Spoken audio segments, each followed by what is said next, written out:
Y quiero señalar que esta ley lo que hace es traer al centro un concepto, que es la dignidad.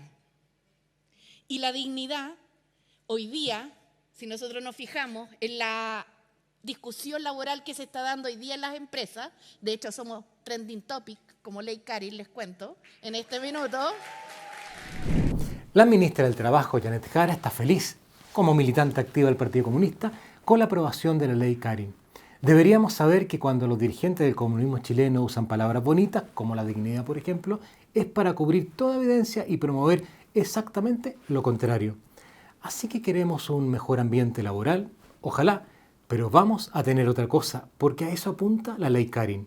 Acá junto a Alison, uno puede denunciar a un compañero. Por ejemplo, si a mí me parece que Luchito tiene una actitud, podríamos decir, cuestionable hacia mí, o que yo a mí lo me podría molesta, hacer y tengo hartos testigos. O que a mí me molesta, yo podría denunciarlo ante la Inspección del Trabajo, ante la empresa también. No sé. Te voy a denunciar. Comienza la era no de la composición, sino de la multiplicación del conflicto. Es lo que querían, enrarecer aún más el ambiente laboral, para lo cual usan bonitas palabras: dignidad, respeto, ambiente libre de violencia. Por eso el presidente Boric toma el caso de Karin Salgado y la empuja con tanta fuerza, es que la ley pone el foco en prevenir. Yo sé que al principio es como bien, hay harta inquietud de repente y uno dice cómo va a cursar esto, qué se va a entender o no por una conducta aceptable.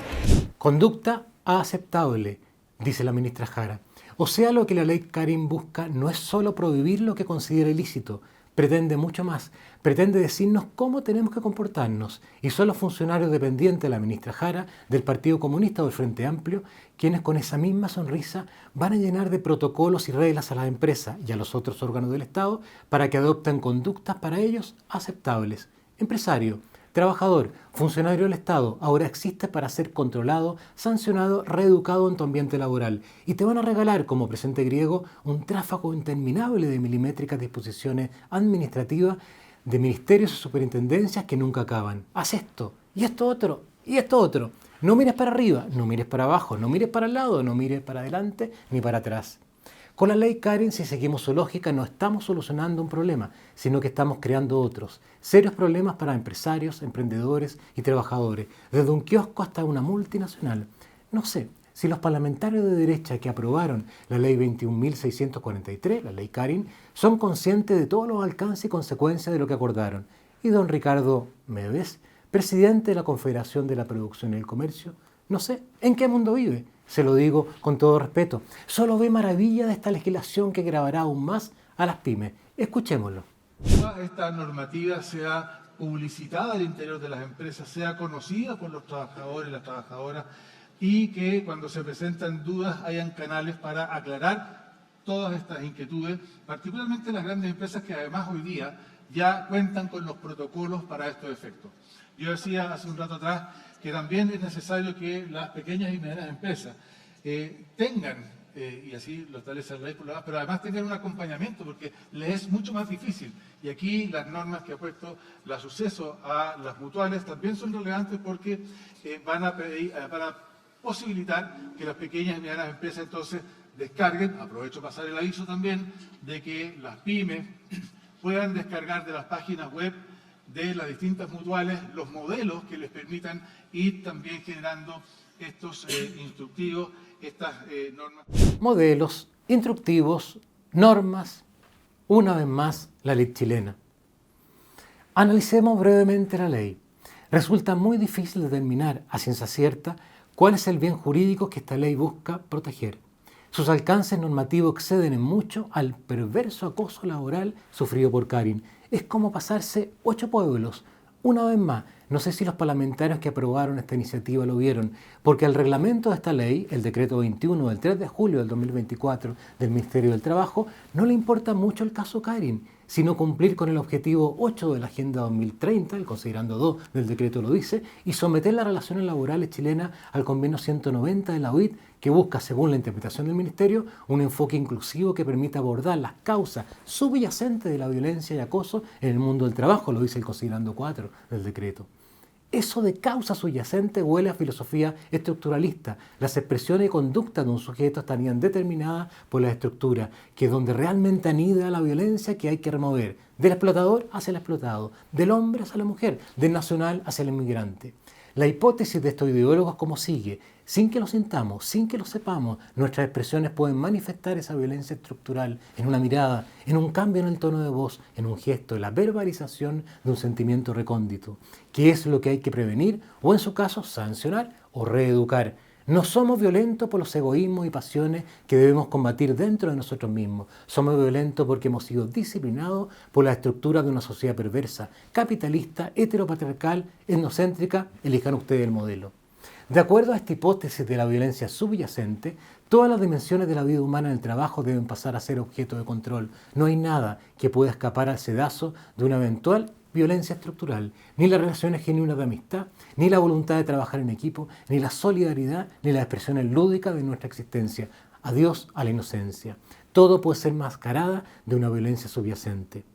Esta es la razón filosófica de por qué el acoso deja de ser una práctica que requiere una cierta permanencia en el tiempo. Ahora basta un solo acto, conducta, palabra, gesto, entonación, para tipificar un acoso laboral. Por cualquier medio, ya sea que se manifieste una sola vez, dice el artículo 1.1 de la ley 21.643. Este es el motivo de por qué puede haber violencia en cualquier ámbito de las relaciones humanas. Si la violencia subyace a toda relación humana, habrá que combatirla, incluso precaviendo actos que en sí no son violentos, pero que se han de reputar tales por proceder aún indirectamente de estructuras subyacentes. En eso la ley 21.675 de violencia de género hace un buen trabajo, una vez más gracias a nuestros parlamentarios.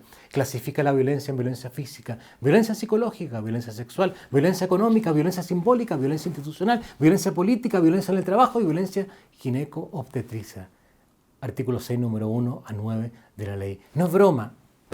Por eso también el reglamento de la ley 21.643, recién citado, habla del acoso horizontal, del acoso vertical descendente, del acoso vertical ascendente, del acoso mixto o complejo, artículo 3 de la ley.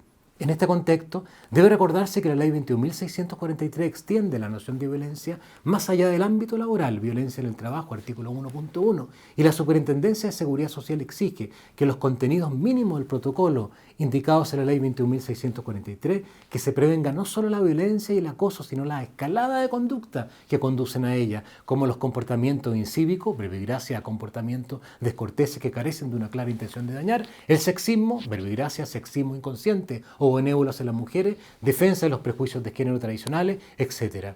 ¿No atentan estas normas contra los derechos fundamentales de la inmensa mayoría de la población?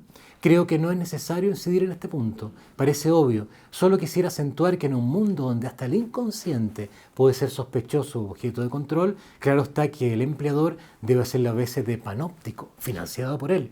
Y así la Superintendencia de Seguridad Social le obliga a adoptar medidas para prevenir y controlar tales riesgos, con objetivos medibles para controlar la eficacia de dichas medidas y velar por su mejoramiento y corrección continua, contenidos mínimos del protocolo indicado en la ley 21.643. Pero también ha de convertirse en una suerte de supertutor y policía, pues ante cualquier denuncia ha de adoptar medidas de resguardo y medidas correctivas, artículo 3F y G del reglamento. No me voy a referir aquí al carácter antihumanista de esta pseudo-filosofía. ¿Nos inscribimos habitualmente en la violencia? Sí hay que destacar el efecto perverso de este tipo de legislación. Se puede convertir en una verdadera invitación a la automatización progresiva. Si te hace el ser humano hay siempre riesgo probable de violencia en sus infinitas formas que hay que prevenir y controlar, es mejor no contar con el ser humano. Otro punto a considerar, toda denuncia debe ser tramitada. No existe estándar de admisibilidad probatoria. Si el conflicto es entre dos trabajadores, el empleador tampoco puede mediar o examinar él o un tercero abonado la seriedad de la denuncia. Tras cualquier denuncia, el único camino que tiene el empleador es iniciar la investigación formal o que dicha investigación se desarrolle ante la inspección del trabajo. Todo ha de juridizarse, o sea, todo es serio y gravoso. ¿Por qué? Pareciera que hay un temor patológico al vacío jurídico. Por parte del denunciante, imaginemos un compañero de trabajo respecto de otro, no se requiere de un hecho objetivo, basta la autopercepción del afectado, basta que la persona perciba que vive en una situación de acoso laboral, sexual o de violencia para denunciar. Esto porque el objetivo principal de la ley no es satisfacer las expectativas de los involucrados en el conflicto, sino desterrar la violencia subyacente. En todo esto la ley es bastante lógica. Si la violencia es estructural y la estructura condiciona la subjetividad, las denuncias pueden ser hechas desde esta instancia en estado puro. ¿No es esto una invitación a reproducir y expandir el conflicto entre los trabajadores?